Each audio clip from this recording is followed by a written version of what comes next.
Hello everyone.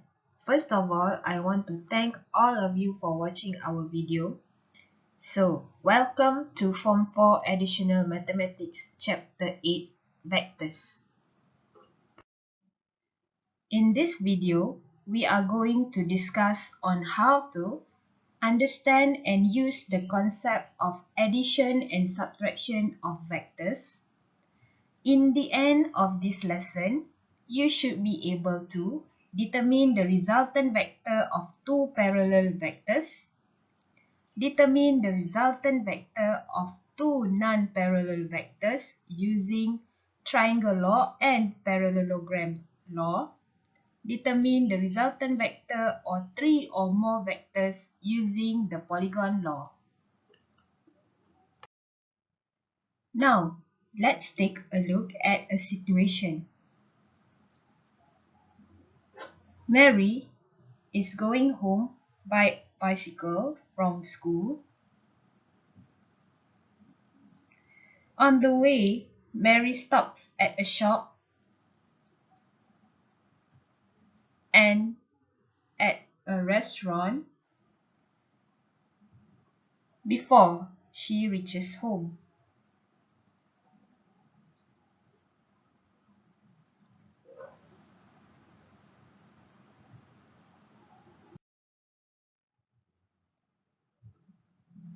The path taken by Mary produced a displacement, which is the resultant vector. The resultant vector is produced from addition of a few vectors.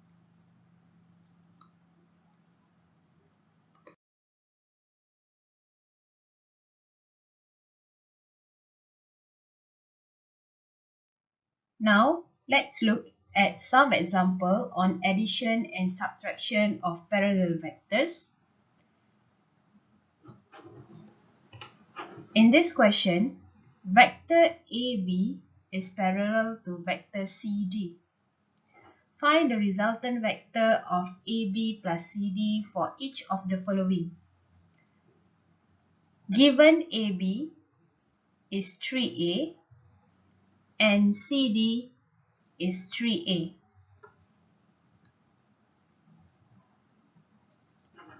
AB is 3A, vector CD is 3A. So the resultant vector of AB plus CD is 3A plus 3A equal to 6A. Given vector AB, 3A, and vector CD, 5A. So the resultant vector of AB plus CD is 3A plus 5A equal to 8A.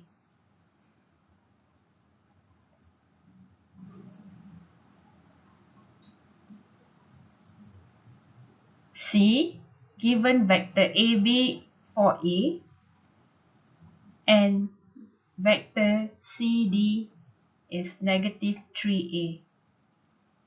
Therefore, the resultant vector of AB plus CD is 4A plus negative 3A equal to vector A. Now, we look at an example on addition and subtraction of non-parallel vectors. Given vector A and B, we are going to draw the resultant vectors in the space provided. First of all, draw 2B followed by vector A. So we can see the blue line here is the resultant vector of 2B plus A.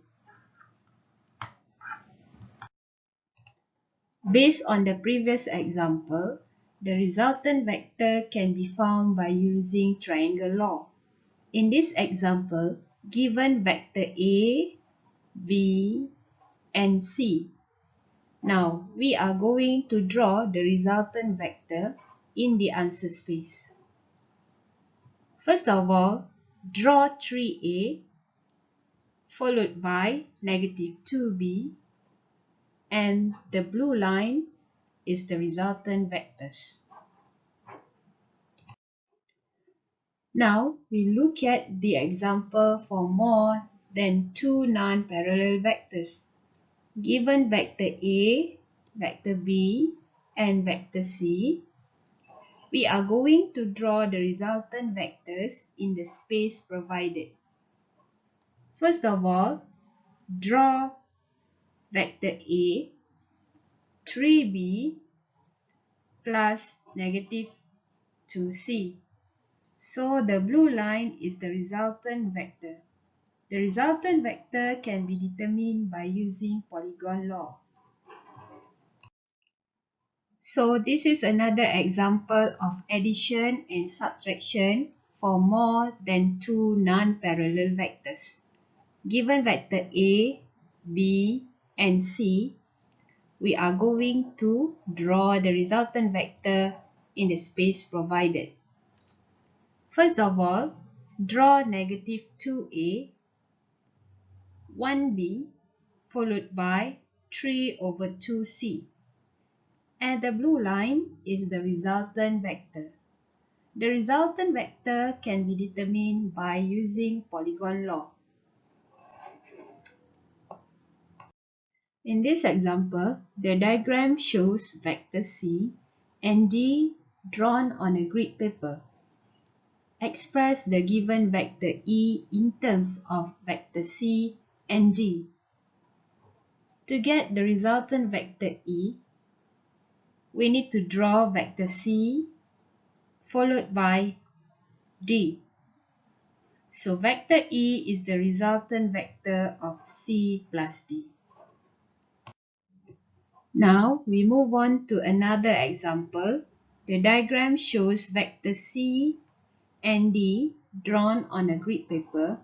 Express the given vector E in terms of vector C and D. To get the resultant vector E, we need to draw 3D in opposite direction. So it's negative 3D plus 2C. Therefore, vector E is the resultant vector of 2C minus 3D. In this example, the diagram shows vector C and D drawn on a grid paper. Express given vector E in terms of vector C and D.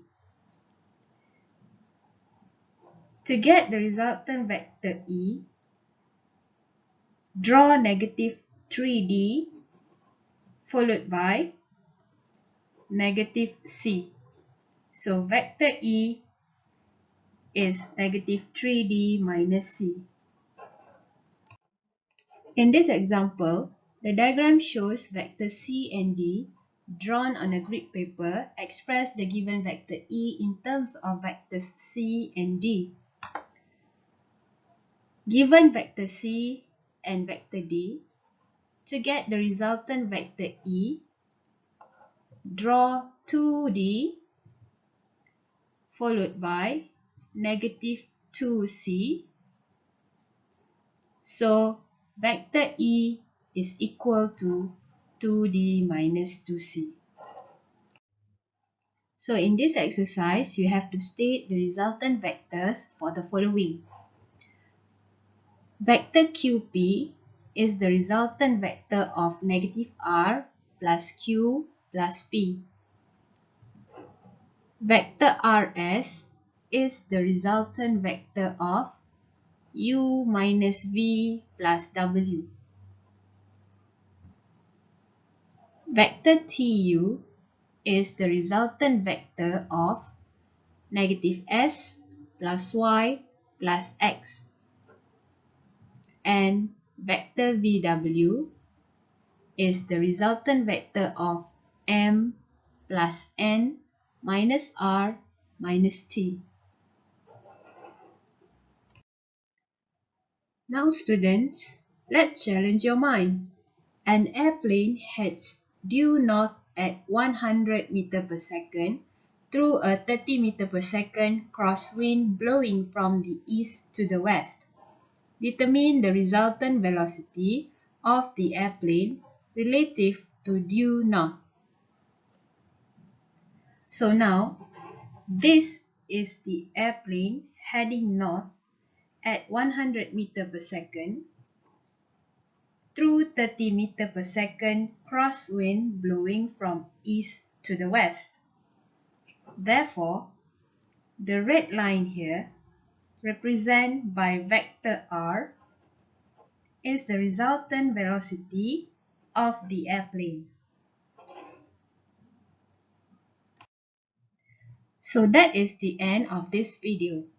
I hope this video will help you to understand the concept of addition and subtraction of vectors. Thank you everyone for watching.